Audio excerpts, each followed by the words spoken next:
Assalamualaikum warahmatullahi wabarakatuh. Innal hamdalillah wassalaman amma ba'da. Sahabat-sahabatku yang dimuliakan oleh Allah Subhanahu wa taala. Walaupun terpaut jarak yang jauh dan beda zaman dengan Nabi Muhammad sebagai pembawa risalah ilahiyah, namun kita dianugerahkan kesempatan hidup dalam Islam sebagai agama samawi pamungkas yang sempurna dan agama yang diridhoi oleh Allah Subhanahu wa taala. Hal ini ditegaskan dalam Quran surat Al-Maidah ayat 3. A'udzu billahi minasyaitonir rajim.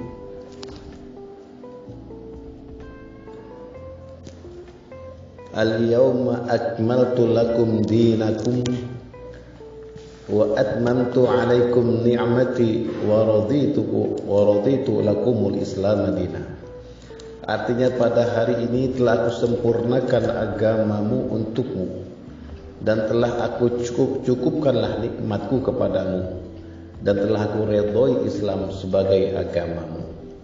Sahabat-sahabatku yang dimuliakan oleh Allah, manisnya Islam yang kita rasakan saat ini tidak akan bisa lepas dari jasa wasilah dan lembutnya dakwah yang disampaikan oleh Songo di penjuru Nusantara ini. Mereka mampu memasukkan nilai-nilai Islam sebagai agama rahmatan lil alamin pada budaya dan tradisi bangsa Indonesia. Mereka mampu meyakinkan para leluhur kita dengan dakwah penuh hikmah yang memang sudah dicontohkan oleh Nabi Muhammad sallallahu alaihi wasallam dan juga sudah ditegaskan serta diperintahkan oleh Allah. Hal ini termaktub di dalam surah An-Nahl ayat 125.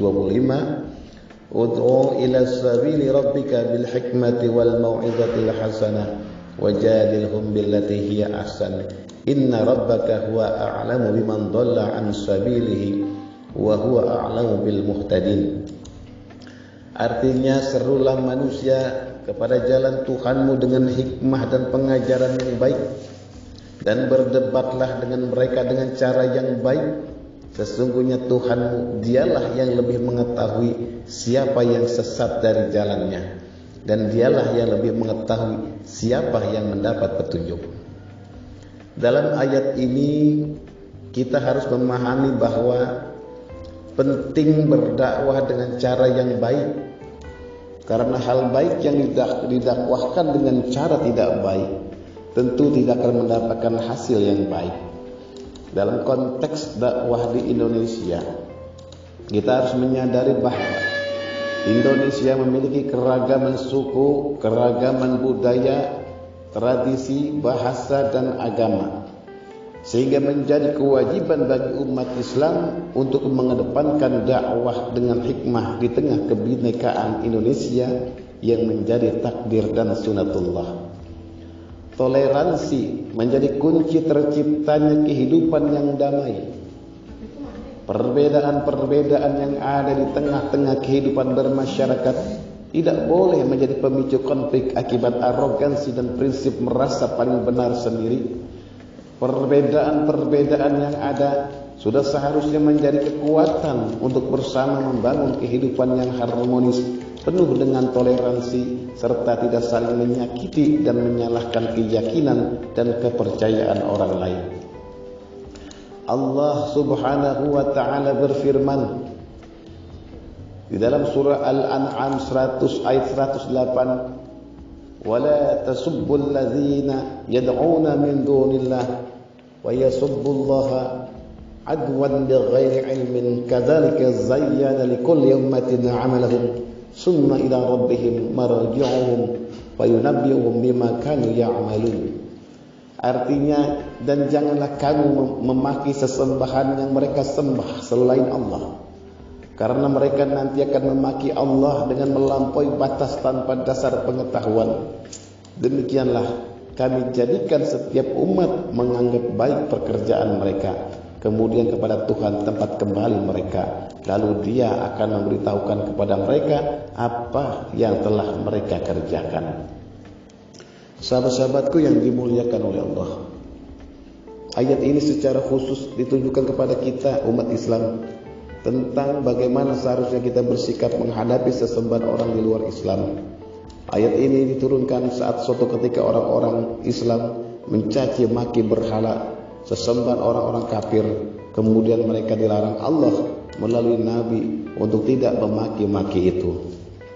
Dalam kisah yang diriwayatkan oleh Abdul Razak dari Qatadah ini, Allah melarang kaum muslimin memaki berhala yang disembah kaum musyrik untuk menghindari makian terhadap Allah dari orang-orang musyrik. Karena mereka adalah orang-orang yang tidak mengetahui sifat-sifat Allah dan sebutan-sebutan yang seharusnya diucapkan untuk Allah, maka bisa terjadi mereka mencaci maki Allah dengan kata-kata yang menyebabkan kemarahan orang-orang mukmin. Dari ayat ini kita bisa mengambil hikmah bahwa kita dilarang melakukan perbuatan yang bisa menimbulkan perbuatan yang memunculkan akibat buruk lainnya. Kita juga dilarang melakukan sesuatu yang menyebabkan orang-orang di luar Islam semakin tambah menjauhi kebenaran Islam. Allah memberikan penjelasan bahwa Dia menjadikan setiap umat menganggap baik perbuatan mereka sendiri. Hal ini berarti bahwa ukuran baik dan tidaknya sesuatu perbuatan atau kebiasaan ada kalanya timbul dari penilaian manusia itu sendiri. Apakah itu merupakan perbuatan atau kebiasaan yang turun-temurun ataupun perbuatan serta kebiasaan yang baru saja timbul dan terjadi. Sahabat-sahabatku yang dimuliakan oleh Allah, dalam konteks kebinekaan yang ada di Indonesia, Islam kemudian hadir dalam kesejukan dan mampu membuat perombakan besar dalam tatanan kehidupan di Nusantara. Perubahan ini tidak terjadi secara instan atau serta-merta. Butuh waktu bagi Wali Songo untuk memasukkan nilai-nilai Islam. Akselerasi dakwah pun akhirnya dilakukan dengan menjadikan tradisi sebagai salurannya. Media gamelan, seni wayang dan berbagai tradisi bangsa Indonesia mampu diwarnai dengan keislaman dan ketauhidan, dengan tidak serta-merta langsung menyalahkan sepenuhnya, tetapi juga tidak membenarkan semuanya. Dakwah yang dicontohkan Wali Songo mampu mengganti muatan-muatan tradisi lokal yang bertentangan dengan ajaran dasar Islam tanpa memicu polemik dan konflik berlebih, penentangan yang mengakibatkan pertumpahan darah. Kita pun wajib bersyukur karena keberhasilan dakwah Wali Songo dan toleransi bangsa Indonesia yang mampu terjaga sampai saat ini menjadikan Indonesia percontohan dunia dalam kerukunan. Banyak tempat ibadah yang berdekatan bahkan berdampingan di Indonesia dan umatnya hidup rukun dan damai. Keberagaman dan kedamaian seperti ini sangat langka ditemukan di berbagai penjuru dunia. Sahabat-sahabatku yang dimuliakan oleh Allah, dengan kondisi damai seperti ini, kita bisa merasakan sendiri ketenangan dan kekhusyuan beribadah tanpa ada gangguan konflik dan peperangan. Anugerah ini harus kita syukuri dengan menjaga serta meningkatkan toleransi pada setiap perbedaan. Jangan karena ulah segelintir orang yang merasa paling benar sendiri, kita ikut-ikutan bertindak intoleran dan terprovokasi sehingga memunculkan ketidakharmonisan dalam kehidupan bermasyarakat.